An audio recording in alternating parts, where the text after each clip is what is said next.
sosial media dan juga yang hadir di sini. Oke, tanpa waktu lama lagi, please welcome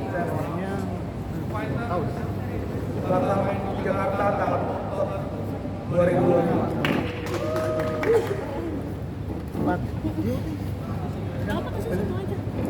Ber 2025 tanggal 2.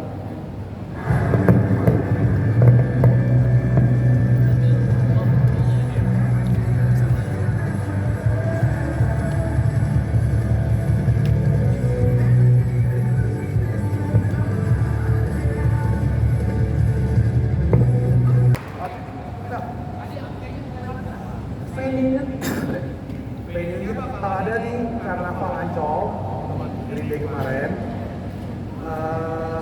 Kita research lah itu tempat venue yang paling bagus kita. Harga tiket apakah sudah bisa? Tiket? Harga tiket akan ada 3 kategori sama seperti sebelum-sebelumnya. Nah, kategori paling murah bisa kita 788.000 sekian.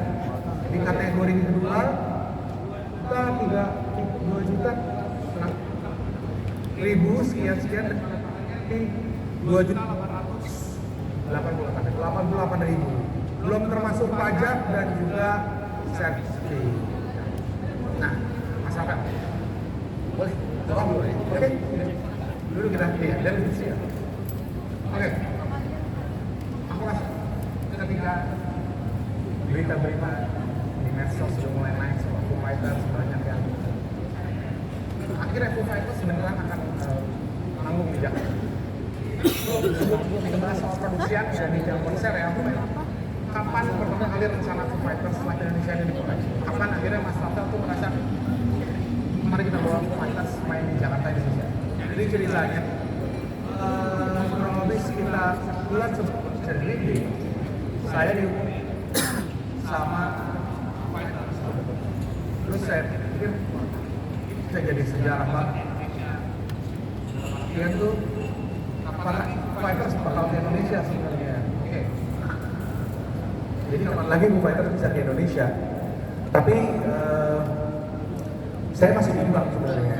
Karena Foo Fighters itu salah satu band yang saya impikan, band yang saya sukain dari dulu, band yang saya mainin gitarnya dari dulu, saya belajar gitarnya. Jadi ya pakai hati sih datangin Foo Fighters ini.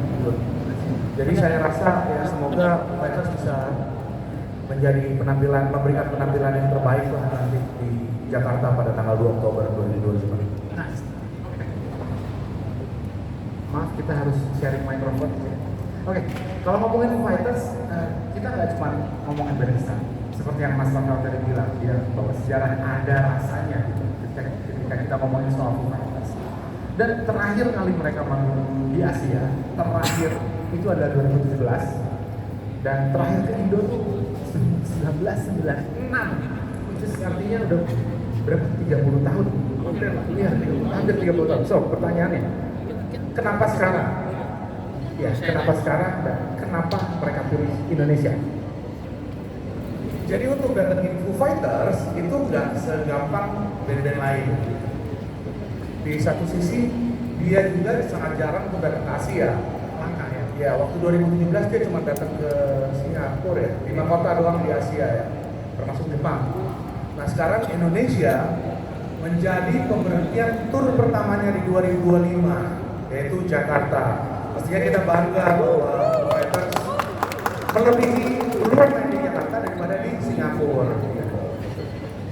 Oke, aku nggak tahu ini boleh di-share atau enggak. Tadi aku dengar di bawah, kalau nggak boleh teman-teman media dihapus saja. Emang benar katanya mereka duluan yang pertama Mas Rafael? Iya, jadi sekitar sebulan sebelum Green Day konser, mereka kontak saya. Kontaknya tuh cuma subjeknya.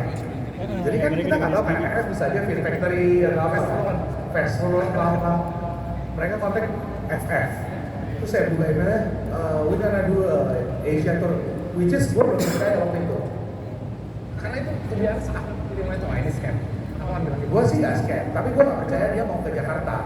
Jadi mungkin dia biasanya kan banyak artis minta tolong kalau dia mau rilis album, minta tolong ke kita untuk bantu promo di Indonesia-nya, pakai channelnya kita. Tapi gue baca ternyata dia memang pengen bener ke Jakarta. Terus gue pikir kenapa enggak, bisa jadi rangkaiannya sih Hammersonic 10 tahun. Dan si Foo Fighters ini masuk di rangkaian Hammersonic 10 tahun yang menurut gue bakal jadi sesuatu yang keren lah. Oke, berarti valid ya, bener ya? Valid ya, kan kita tahu. Oke, lalu kita lanjut ke, aku yakin ketika Foo Fighters akhirnya mau manggung ke sini, dan aku yakin Mas Rafael juga udah melihat list requirement mereka. Aku yakin Mas Rafael nggak akan kasih produksi yang sembarangan, dari lighting, backlight, rigging, visuals, everything. Dan katanya itu udah semuanya di approve, dan kita katanya Indonesia tuh aman, kita punya semuanya, kita nggak perlu sewa dari luar, nggak perlu beli mendadak dari luar, betul? Jadi benar nggak nih? Sebenarnya sedikit susah-susah gampang ngurusin production itu, apalagi rider. Cuman sejauh yang kita provide ke mereka, mereka happy dan mereka tahu karena sebenarnya barang-barangnya banyak banget yang dia bawa, kurang lebih berkonten. Kalau kurang lebih sekitar ada 12 kontainer yang mereka akan bawa ke Indonesia, termasuk barang-barangnya mereka. Jadi kita provide apa yang mereka mau, sesuai yang mereka mau, dan ya puji syukurnya mereka juga udah approve lah. Nah, kemarin waktu aku dikasih tahu Mas Rafael, Fred mau nggak ngafas ini? Terus aku bilang, oh tentu saja mau. Orang pertama yang aku cek, papa aku, karena dia fans banget Foo Fighters. Terus pertanyaan pertama dia adalah, drummernya siapa? Dan aku yakin Mas Rafael tahu, karena Mas Rafael udah baca listnya, udah tahu 12 containers. But please, siapa drummer kira-kira yang akan? Jadi gua kan Rafael ya, gua bukan Dave Grohl nih ya. Jadi gua nggak berhak untuk ngumumin. Jadi gua udah tahu siapa sebenarnya. Tahu ya? Tahu. Cuman gua nggak berhak untuk ngumumin di sini. Biar nanti si bandnya sendiri yang akan ngumumin. Jadi kurang lebih itu lah jawabannya. Oke, sekarang kita masuk sedikit, kita bahas soal Hammersonic. Soalnya aku notice Mas Rafael juga tadi bilang kalau tahun ini itu kelihatannya nggak akan ada Hammersonic Festival yang big band, tapi akan dibuat rangkaian kecil yang terus-terusan ada. Ini berarti kan seperti merayakan ulang tahun terus-terusan gitu sepanjang tahun. Dan aku rasa dimulai dari Oasis Sleep ya. Waktu Oasis Sleep, Green Day, Thai Art 2 minggu lalu, dan akhir bulan ini Salsin 5 titik. Nah, boleh di-share kenapa akhirnya dibuat rangkaian ini dibanding satu kali 10 tahun Hammersonic. Jadi sebenarnya kita punya beberapa banyak rangkaian ke depan. Nggak cuma sampai Foo Fighters doang. Mungkin dalam waktu 2 minggu lagi kita akan announce band satu lagi, mungkin ya. 2 minggu ya. Terus bulan depan kita juga akan announce lagi. Kenapa rangkaian? Gua sejujurnya kalau lu datang ke sebuah festival hebat, udah selesai pulang, mereka punya cerita di festival itu. Tapi gue pengen ceritanya tuh panjang. Dalam 1 tahun ini tuh gue pengen semuanya tuh celebrating 10 years anniversary of Hammersonic. Kita nggak mau cuman oke, 10 tahun seperti yang festival-festival yang ada yang lain, bikin banyak bandnya di situ. Udah, habis itu ceritanya gue datang ke 10 tahunnya.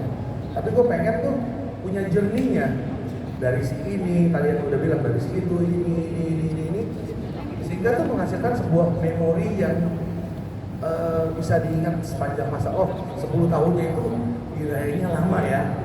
Nanti kita akan ada puncaknya juga. Puncaknya juga akan kita announce nanti. Puncaknya tetap ada festivalnya, tapi kita akan announce satu persatu.